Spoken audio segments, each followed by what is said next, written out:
driving need to control your environment? Are your expectations for yourself and others rarely met? Do you often worry about your performance when it is less than perfect?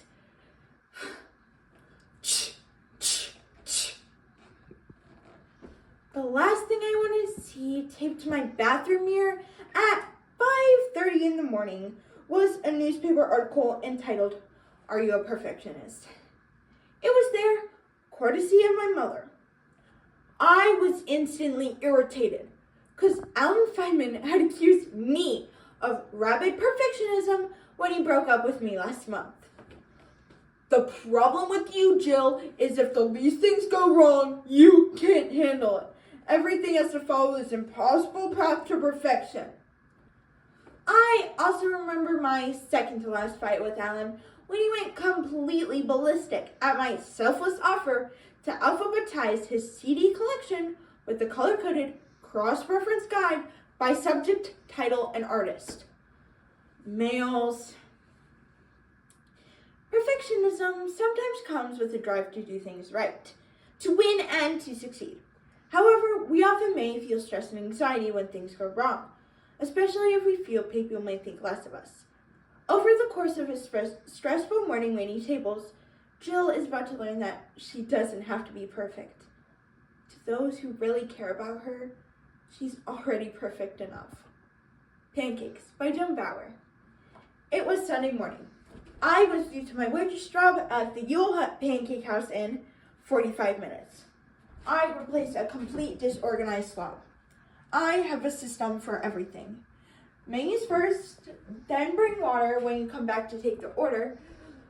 Call it in, and then bring coffee immediately to follow. Don't ever let the customers wait. I was in charge of opening and setting up the restaurant on Saturday and Sunday mornings, which is when 9/10 of all pancakes in the universe are consumed. Pancake House on Sunday is war. It's not like my life had been perfect. Did I ask to move 3 different times in 18 months because my father kept getting transferred? Did I complain about being unfairly uprooted? Well, yeah, I did complain a little bit, but didn't I figure out ways to handle the pressure? I did things in new towns so people would like me, would want to hire me, would want to be my friend. I made everything look so easy. People looked up to me, or down, depending. I'm 5'4".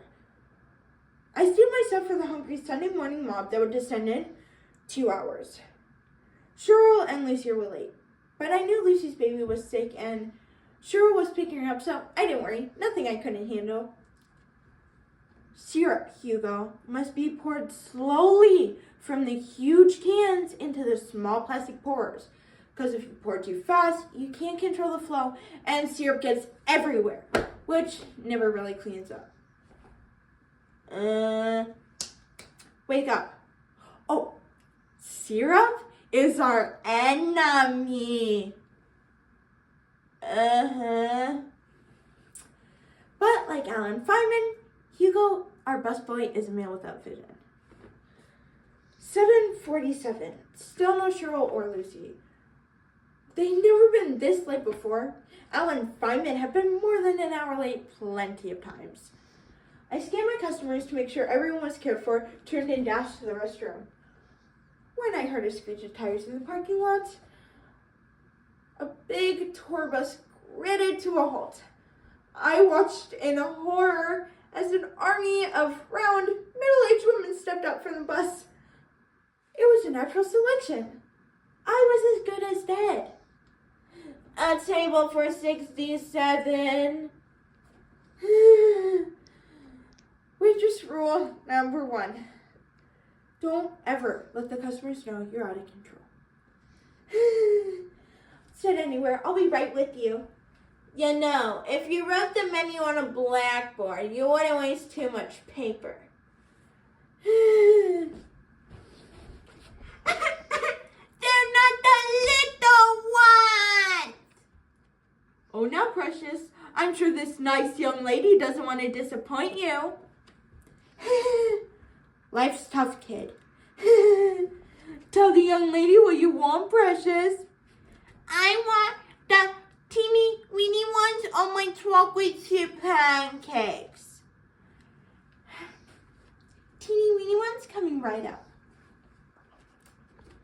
Chocolate silver dollars for the brat I made. Make them perfect or someone dies. You're very attractive when you get busy. Shut up. I'm terrific.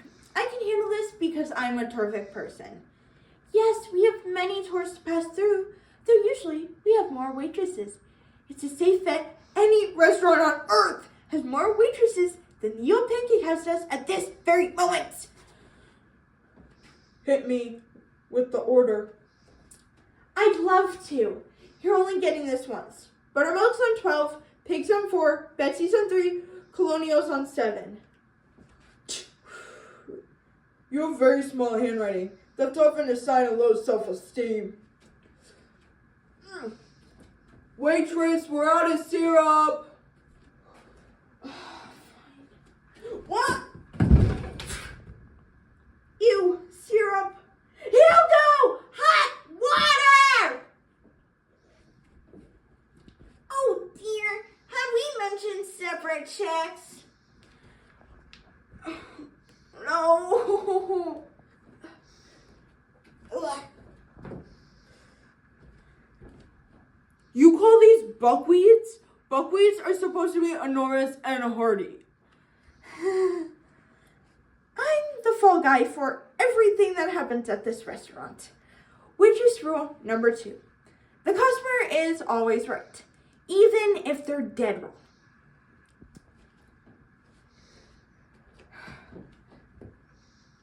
I looked at the tables bulging with hungry customers, cars pulling into the parking lot, coffee cups raised with anticipation of being filled, the line at the cash register.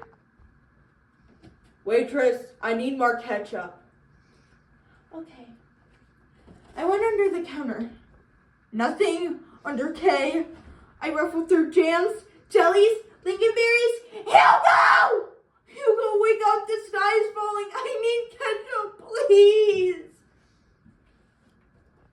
C. Cat's up.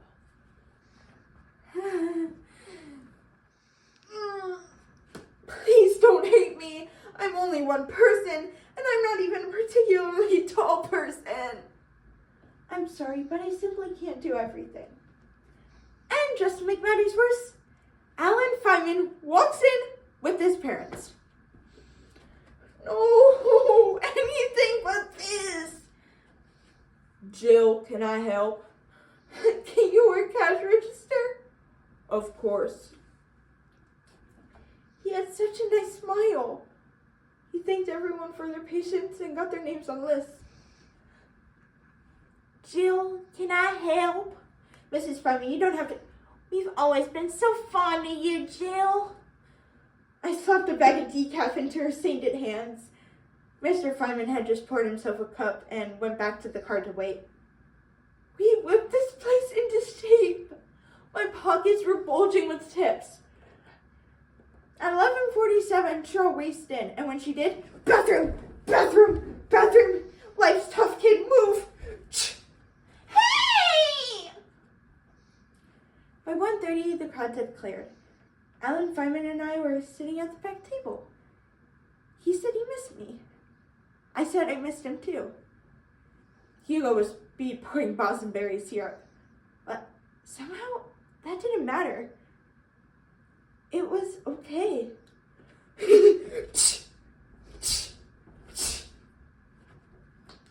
And that was fine by me.